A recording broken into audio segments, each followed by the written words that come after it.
Hi everyone, welcome to the Product Marketing Festival. Thank you so much for tuning in. We hope you enjoy the sessions that we have lined up for you today.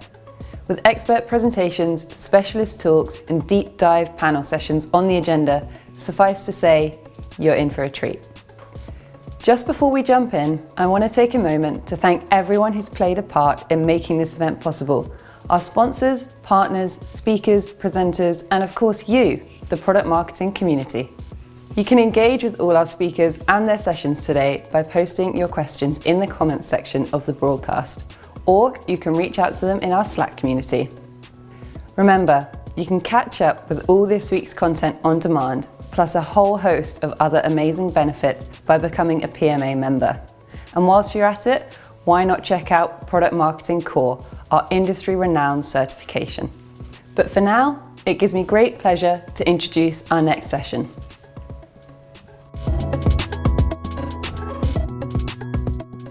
Hello, and welcome to the Product Marketing Alliance Product Marketing Festival. My name is Bruce Swan, Principal Product Marketing Manager at Adobe, as well as PMA Ambassador, and thank you for joining today's session, where I will give you ideas and inspiration for a product go-to-market strategy and how to nail your product launch. In this session, I will highlight a few challenges that I am sure we can all relate to, then dig right into best practices and considerations for nailing a product launch. I will also share tools that you can use now to support your product launches, and I will of course share my contact information at the end of this session so we can continue the conversation. So let's dig right in.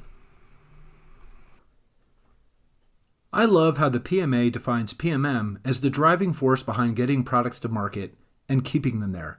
And that is what a product launch is all about, getting products to market and gaining momentum to keep them there. Your plan should be a step-by-step plan created to successfully launch a product to market. It should identify a market problem and position the product as a solution. Your plan should include the definition of a target audience and key personas, clear messaging, and a strategy to help gain momentum both in the market as well as with your sales team. Ideally, your strategy heightens awareness in the market, creates momentum, and ensures you don't waste a ton of money and resources releasing a product to the market that just isn't ready to be understood by the market, ready to be sold, and most importantly, isn't ready to be used by your customers. In our session today, I will get into some of the key building blocks necessary for a successful launch, marketing and managing a launch, messaging and positioning, identifying your target audience and key personas you need your field to talk to, build relationships with, and ideally sell to.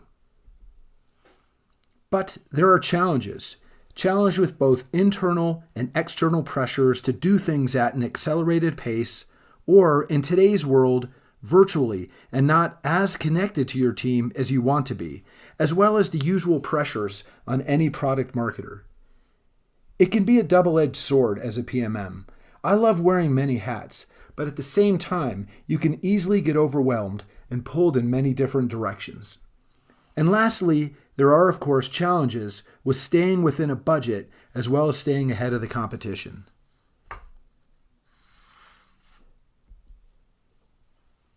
But if you can overcome these challenges, there are many benefits for your organization where you can gain efficiencies, reduce the time it takes to get a product to market, reduce the financial risk of a failed launch, and delivers the best experience to customers. Ideally, your plan can be a template for future launches, which can only help. But if you can overcome these challenges, there are many benefits for your organization where you can gain efficiencies, reduce the time it takes to get a product to market, reduce the financial risk of a failed launch, and delivers the best experience to customers. Ideally, your plan can be a template for future launches, which can only help. And to help you nail your launch and achieve the benefits of a successful launch, I will cover 4 things: preparation, clarity of messaging, defining outcomes, and assessing product launch readiness. First, let's talk about preparation. When I'm thinking about a launch, there are many things to consider, but I never leave out these 4. First, define the business issue. What problems does your product solve, and what are the expected benefits, or what is the value? Internal alignment. Are all the internal stakeholders aligned on messaging and goals, but also the step it takes to launch a product and how you will measure success across stakeholders and teams? Timing. Is the launch timed with a customer event or company milestone, which makes it easy to amplify a message? And lastly, personas. Who is experiencing the problem that your product solves? What are the pain points and frustrations that you can alleviate? I'm going to dig into this last point a bit more in detail and share with you tools I use quite frequently. A logical way to define a persona is to think through who you are selling to. According to the Harvard Business Review, on average, there are nearly 7 people in every organization making purchase decisions for a single sale. These people make up the buying center. Here are just a few personas in a buying center I can relate to with technology products that's similar to what we offer here at Adobe. There's the vision leader, the strategist or leader desiring to do something different, to drive the business. The decision maker, ultimately the person making the go or no-go decision. The feature evaluator or practitioner, and of course, compliance or IT, who typically plays a big role in any technology decision. While these apply to Adobe and technology companies, you should think through your personas and are they a part of a team or a buying center? This is quite a bit of detail, but a useful tool to break down what the personas are interested in at various stages of the buying cycle using the examples I just shared. I'll focus in on one, the vision leader. When they navigate through the buying process, their needs might evolve. Initially, it might be, what new tech do I need to be aware of to help drive business objectives? But later, the needs could evolve to, how do I build a business case? I would encourage you to build out a similar tool to help you with your personas and map their needs to various stages of the sales cycle. And here's another way of looking at it. We know that while a marketing funnel is a good illustration of a buying process, it is far from reality. The buyer or buyers are on a journey where they can engage with the brand whenever and however they want through many different channels. One of your personas might be engaged early or maybe later in the buying process. But where I'm going with this, as you build out your launch plan, which ties in a content plan for how you create momentum, interest, and buzz in the marketplace, you need to consider content aligned not only with persona, but the buying stage. And here's just one simple example, tying in the personas I covered, buying stage, and content that they might be interested in. I would encourage you to map out a content plan like this, aligned by persona, sales stage, and content. It helps you align your messaging to personas and where they are in the buying process. Next, let's talk about clarity. When developing a go-to-market strategy, it is extremely important to have your brand standards identified. This includes everything from your mission statement, messaging, goals, and even down to your font standards. Messaging should be clear, succinct, and free of jargon, which definitely takes some work, but we all have to do it. There should also be internal alignment, so everyone is on the same page or singing from the same sheet music. And lastly, authenticity. Buyers are looking for authentic connections and searching for companies that understand them rather than those that push the customer to simply buy into the company's perspectives or narratives.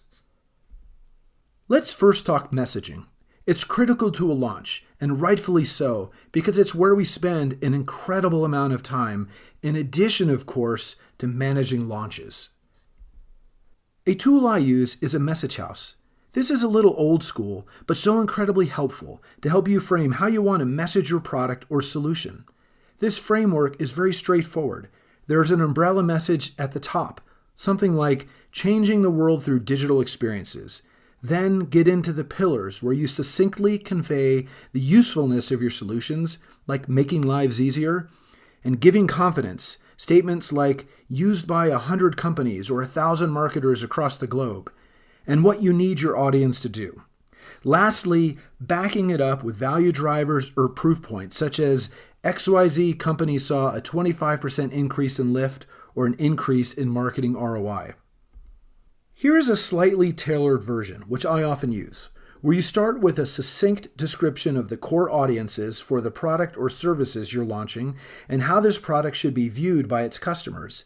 Then a brief statement that articulates what you want the customer to take away from you, then several features of your offering, followed by benefits. I would encourage you to at least start with this framework, then evolve it to your needs. Once you define the messaging for launch, stick to it. It helps get everybody aligned, but it also helps you be consistent throughout and wherever and whenever the messaging is used, whether it be blog posts, press interviews, analyst conversations, product collateral, and sales presentations. And you can definitely streamline content creation in doing so because you don't have to reinvent the wheel every time. Here's one more useful tool, which brings together the personas we talked about earlier with messaging. In particular, the value statements or benefits in your messaging, which drive so much. For example, unique statements for the visionary or C-level executive, unique statements for the decision maker, and the same for practitioners. This helps with very targeted messaging by persona, which can help accelerate your sales cycles, as well as getting your buyers within an organization in alignment. Last point regarding clarity is to be authentic with your messaging. And a good way to do that is through storytelling. Storytelling sells and helps you go beyond jargon or sales pitches. Storytelling resonates, storytelling connects. For marketers, stories are a way to be authentic, a way to connect, resonate with customers, create emotion, build trust, convey brand value, and emphasize the timing of a message or an announcement, all of which builds loyalty and turns your customers into storytellers themselves through brand advocacy. I'll walk you through an example of making moments matter and where you can be authentic at different points in the customer journey. So for example, early on, you can raise awareness, make a connection, encourage research, which can help making that initial connection or timing that might elicit a response. Or during the consideration stage, promoting a specific product, showcasing a product demo, sharing a peer review. This can lend to trust, brand authenticity, and emotion. And in the decision phase, highlight a product promotion. Create a sense of urgency by highlighting the need for change now, or showcase value drivers, all of which can lend to emotion, making a connection, but also considering the timing of a message based on a call to a rep or a visit to a website. Lastly, in the nurture phase is where you want to build a relationship. You can encourage feedback, start a conversation, and provide updates, which results in social activity, loyalty, and creating further brand awareness. Next, outcomes. At the heart of any launch is defining measurable outcomes. And there are three key aspects: defining launch goals and KPIs, ensuring that they are measurable, which more than anything serve as a great way to celebrate wins, where you can learn and gain momentum for your next launch, and defining goals for all of your stakeholders and ensuring they have KPIs as well. When I think of goals for a launch, I think of the overall PMM measures of success. And thankfully, the PMA does a great job of defining that for us. Goals like new revenue, qualified leads, upsells, customer retention, or increased sales qualified leads.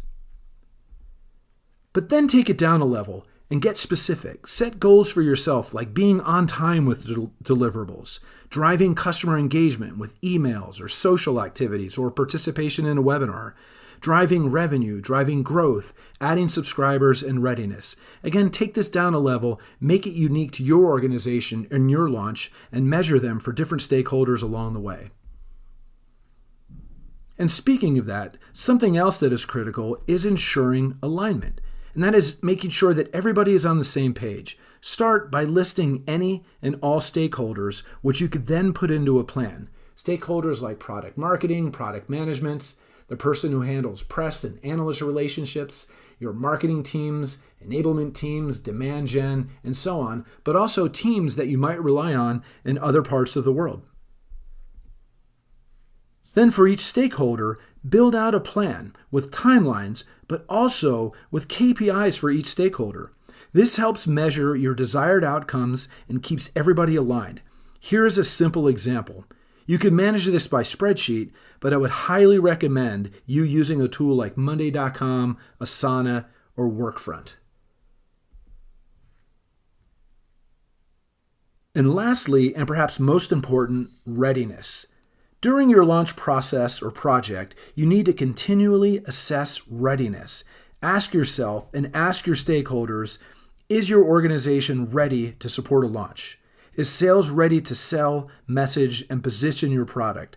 And most importantly, will your customers be ready to adopt your product or services?